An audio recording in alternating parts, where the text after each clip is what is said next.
अस्सलाम वालेकुम। T time reviews में खुशामदीद। कैसे हैं आप सब? उम्मीद है कि सब बिल्कुल ठीक ठाक हैं, खैर खैरियत से हैं और आज का रिव्यू सुनने के लिए बिल्कुल तैयार हैं। जी, तो बात करेंगे एस्ट्रोलॉजी डॉक्टर इकरा कमल बाजी के कुछ व्लॉग और इस कंटेंट से पैदा होने वाले सोशल इम्पैक्ट की। क्योंकि कहने को फैमिली व्लॉगिंग, डेली व्लॉगिंग बहुत मासूमाना नीश है। आप देखिए।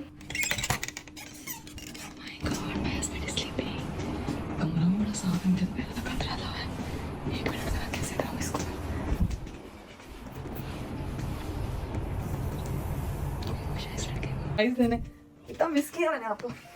पागल हार्ट अटैक आ जाएगा मुझे। अल्लाह रहम कर कैसी बातें कर रहे हैं। I miss you so much. अभी मैं 2 दिन तक आया तुम लोगों से बात भी करता। जी, तो डॉक्टर इकरा कमल साहिबा यहाँ पर अपने बेडरूम में ऑडियंस को ले जाते हुए सरप्राइज़ दे रही हैं। किसको? अपने सोए हुए हस्बैंड को, जो कि स्लीपिंग पोजीशन में हैं और उनको नहीं पता उनकी वाइफ आ रही हैं।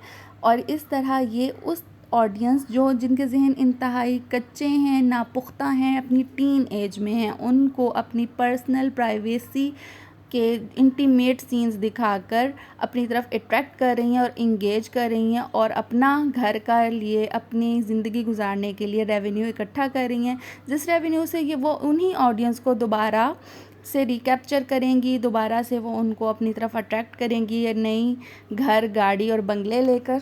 जस्ट इमेजिन आपके स्कूल गोइंग बच्चे क्या देख रहे हैं, किसको आइडियल बना रहे हैं, डेली रूटीन में डेली बेसिस पर वो स्कूल से आकर क्या देख रहे हैं। आपको इस बात का अंदाज़ा है?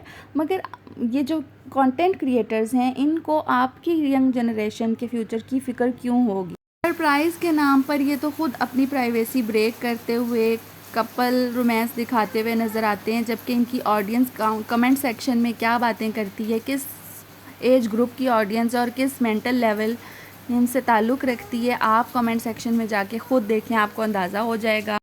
टीन एज या अर्ली 20s जिसमें बच्चों की मेंटल, फिज़िकल और साइकोलॉजिकल ग्रोथ हो रही होती है और वो हार्मोनल इम्बैलेंस की वजह से भी अपने घर वालों से, अपने आप से ही दूर भाग रहे होते हैं। उन्हें ज़िंदगी में बहुत बड़े चैलेंजेस का सामना होता है। यही वो दौर होता है कि जब उन्हें एक अच्छी कंपनी मिल जाए तो वो उससे बहुत अच्छा ग्रो होकर निकलते हैं, निखरती है उनकी personality. Omelette, half fried eggs और ये चकाचक और ये मेरे हस्बैंड साहब। अरे पाया you in shock?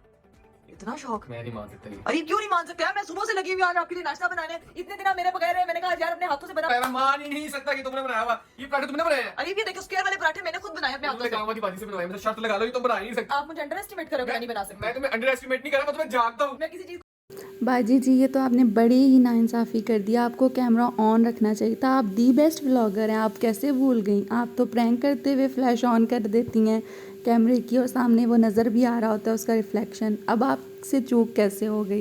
The best vlogger के हस्बैंड की ये किस्मत कहाँ कि वो आपके हाथ का नाश्ता कर सके।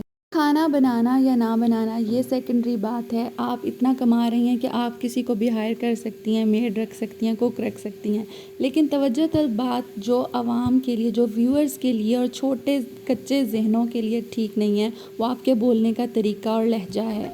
अच्छा, ये जो आप क्लिप देख रहे हैं, ये व्लॉग देखने में मज़ा आया कि ये इन्होंने नेचुरल सीनरी दिखाई, पाकिस्तान का टूर दिखाया, लेकिन उसके साथ ही इन्होंने अपनी आदत से मजबूर होकर भंड मारना नहीं छोड़ा, क्योंकि इनको ज़्यादा से ज़्यादा पैसे कमाने हैं हर व्लॉग से। तो इन्होंने प्रैंक का लफ्ज़ यूज़ करना था, कीवर्ड देना था, बच्चों को अपने पीछे उनके जहनों को कैप्चर करना था। पब्लिक को अट्रैक्ट करने के लिए चाहे आपको रोज़ाना एक प्रैंक करना पड़े, एक ही प्रैंक रोज़ाना करना पड़े, नई गाड़ी आप 2 मिनट में फ़ैसला करके फ़ौरन से नई गाड़ी आ जाती है। आवाम को आपने बस सरप्राइज़ करना है और अपने पीछे लगाना है। जो चीज़ आवाम के पास नहीं है वो उनको दिखाकर, या फिर ये देखें हमारे पास ये वाली गाड़ी है, ये देखें हमारा घर ऐसा है, ये देखें हमारे पास वार्डरोब कैसी है, या फिर स्क्रिप्टेड ड्रामाटाइज आपके प्रैंक व्लॉग्स हैं जो आप रिपीट पे लगा देती हैं। हॉरर प्रैंक है तो सारी सिस्टर्स का हॉरर प्रैंक है, इनका प्रीवियस ईयर का भी हॉरर प्रैंक है, लेकिन जब ये करेंगी तो वो एक नई चीज़ बन कर आएगी सामने और व्यूअर्स इनको देख रहे हैं, क्योंकि वो इनके व्यूज़ बन चुके हैं, परमानेंट इम्यून हो चुके हैं, उनको इन्होंने एडिक्ट बना लिया है अपने व्लॉग्स का। यंगस्टर्स इनको फॉलो कर रहे हैं, वो कहाँ तालीम को, रिसर्च को, आला डिग्रियों को प्रेफर करेगी। उनके नज़दीक शॉर्टकट मौजूद है, कैमरा उठाओ, फैमिली दिखाओ, प्राइवेसी दिखाओ और करोड़ों कमाओ।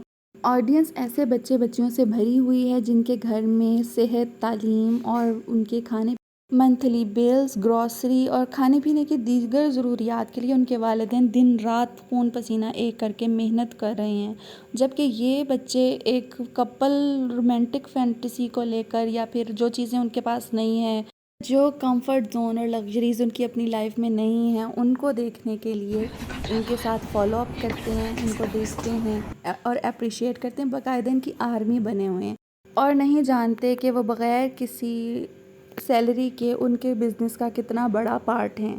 फ्रैंकली स्पीकिंग, इकरा कमल जैसी मर्ज़ी व्लॉगिंग करते रहें, उनकी अपनी ज़ात तक वो चीज़ें महदूद हों तो कोई बुरी बात नहीं है, लेकिन जब वो चीज़ें दूसरों पर इम्पेक्ट कर रही हैं, जब वो चीज़ें सोसाइटी में एक ऑड इफ़ेक्ट लेकर आ रही हैं, तो फिर उन पर बात होगी और ज़रूर होनी चाहिए।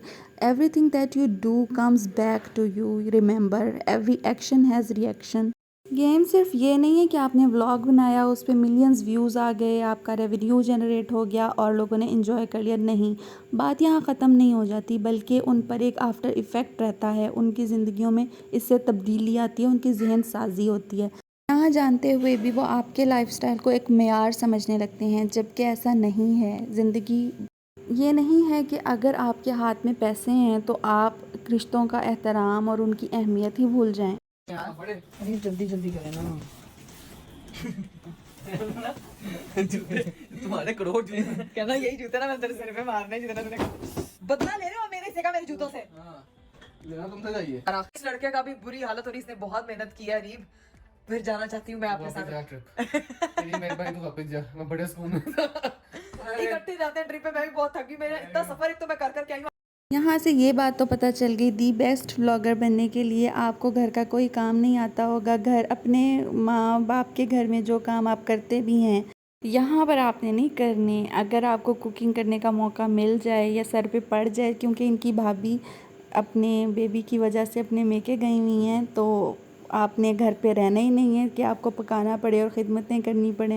में व्यूअर्स, आपसे रिक्वेस्ट है कि आप आंखें खोल के रखें। आपसे मैं हरगिज़ ये नहीं कह रही, मेरा मकसद हरगिज़ ये नहीं है कि आप व्लॉगिंग ना करें या व्लॉगिंग देखना छोड़ दें। आप अपनी इंटेलिजेंट पर कभी भी क्वेश्चन मार्क ना आने दें। आप इंटेलिजेंट व्यूअर बनकर उनसे एक एक सवाल पूछें। उन लेटेस्ट व्लॉग में जिसमें उन्होंने शो किया है कि वो डिग्गी में बैठ कर गई हैं इस्लामाबाद के लिए हस्बैंड से छुप कर, जबकि उनकी अपनी प्रमोशन वीडियो थी, वहाँ पर उनका अपना काम था, लेकिन उन्होंने शो ये किया कि हस्बैंड की मीटिंग थी। टॉप किस्म का स्क्रिप्ट लिखना छोड़ दें और ये 2 नंबर एक्टिंग छोड़ दें। आप पकड़ी जाती हैं और बहुत बुरा लगता है, बहुत बुरी ट्रोलिंग भी होती है, फिर आपकी कुछ अकल के नाखून लें। हस्बैंड साहब को ज़ाहिरी सी बात है पैसा आता हुआ नहीं बुरा लगता, वो तो आपके पपी की तरह जहाँ आप कहती हैं वहाँ। क्या पागल हो? हाँ, फिर यहीं पे आना है। मैं बस हो गई मेरी। अरीब देखें, बस नहीं होती, बस अड्डे पे होती है। आपकी बस नहीं हो सकती बिकॉज़ यू आर हस्बैंड। तो अभी आप सीधा घर जाएंगे। सर झुका देते हैं, लेकिन आप ही उनकी तबीयत का, उनकी मिजाज का कुछ ख्याल करें। देखने वालों को ये इंप्रेशन दे रही हैं कि मैं तो बड़ा ख्याल कर रही हूँ, मैंने दरमियान में भी नैप दिलवाया सफ़र के और घर आके भी बड़ी तीमारदारी हो रही है, सासू माँ तबीयत पूछने के लिए आई हैं। रियलिटी में भी कुछ रहम करें अपने हस्बैंड पर भी और देखने वालों पर सबसे ज़्यादा। थोड़े से कम स्क्रिप्ट लिखा करें और नेचुरल व्लॉगिंग करें। आप अल्लाह आप पर रहम करे और देखने वालों पर भी रहम करे। इसी नोट के साथ अपने साथ जुड़े हुए लोगों का और अपना बहुत ख्याल रखिएगा। अल्लाह आपका हामी नासिर हो। अल्लाह हाफ़िज़।